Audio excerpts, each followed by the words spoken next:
Sabar itu ada 3 tingkatan. Tingkatan pertama itu sabar menghadapi ujian.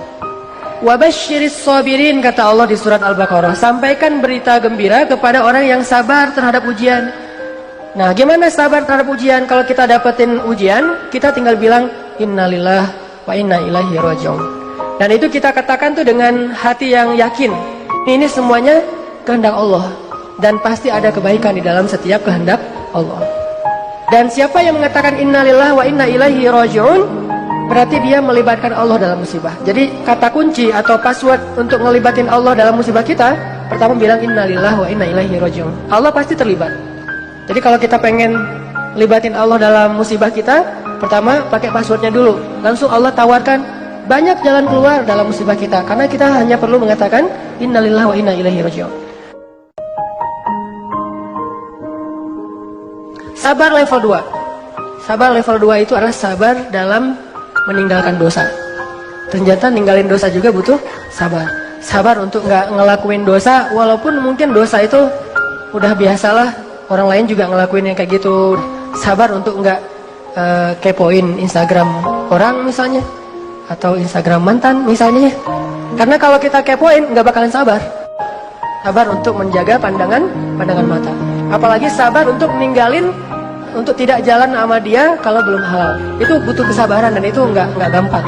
Apalagi kalau misalnya sesuatu yang benar-benar kita senengin gitu, kayak sabar untuk ninggalin hal yang sia-sia gitu.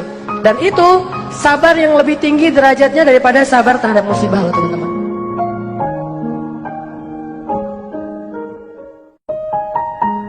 Sabar level 3 itu adalah sabar dalam beribadah. Jadi kalau level 1 itu sabar menghadapi musibah, level 2 sabar meninggalkan dosa, level 3 itu sabar dalam ibadah. Sholat sabar, puasa sabar, sedekah, tilawah, segala macam ibadah-ibadah sabar. Ini sabar yang paling tinggi nih. Tapi 3 sabar ini bukan pilihan teman-teman. Kalau misalnya kita, saya mah yang level 3 aja, yang sabar ibadah. Tapi kalau musibah ngeluh, kalau dosa belum bisa ninggalin, berarti belum sempurna sabarnya. Baru disebut orang yang sobirin kalau dia bisa sabar dengan 3-tiganya. Kalau kita nggak sabar dalam ketaatan, dalam berbuat baik, bisa jadi kita kehilangan pahala berbuat baik hanya gara-gara tidak sabar. Bahwa kebaikan selalu Allah simpan di balik suatu kesulitan. Itu selalu kayak gitu. Sehingga ketika kita mendapatkan kesulitan, kita langsung aware bahwa oh, berarti Allah mau ngasih kebaikan nih setelah ini. Ketika kita mendapatkan satu ujian, kita langsung sadar, oh, berarti akan ada kebahagiaan setelah ini. Ketika kita mendapatkan rasa sakit, kita langsung ngeh, oh, ada rasa bahagia, ada rasa senang setelah ini. Sesungguhnya bersama kesulitan ada kemudahan. Dan Allah juga mengatakan di dalam ayat yang lain, wabasyiris sabirin, sampaikan berita gembira kepada orang-orang yang bersabar di masa-masa yang sulit. Makanya ini sebuah sunnatullah, hukum yang Allah buat dan tidak akan Allah ubah. Intinya ketika kita yakin bahwa kesulitan itu pasti akan ada kemudahan di baliknya, kita akan menerima kesulitan itu dengan rasa bahagia. Kita akan merasakan rasa pahit itu, rasa sakit itu dengan perasaan senang, dengan perasaan bersyukur malah.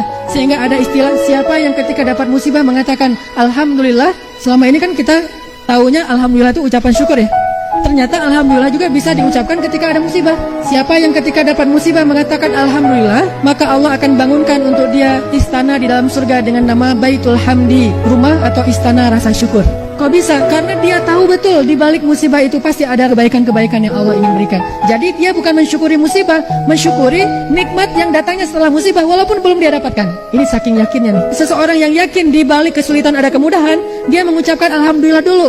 Didahuluin alhamdulillah sebelum dia mendapatkan nikmat, padahal dia belum ngerasain nikmat apapun. Pas misalnya ada musibah, orang lain bilang innalillahi wa inna ilaihi raji'un, dia enggak alhamdulillah.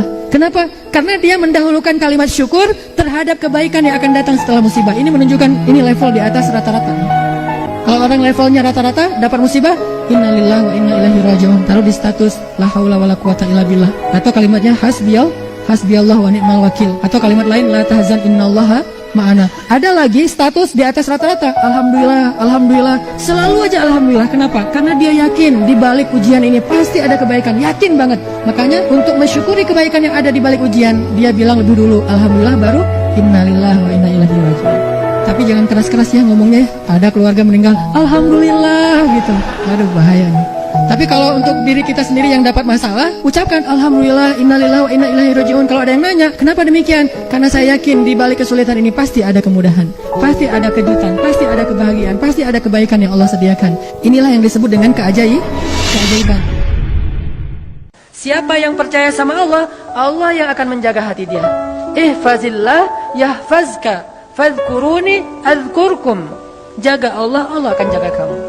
Jadi kalau kita pengen jadi orang yang paling bahagia, udah percaya aja sama Allah. Jadinya nggak khawatir.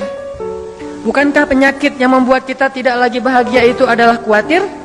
Bukankah penyakit yang membuat kita tidak lagi bahagia itu adalah ragu, galau, resah, gelisah, sedih?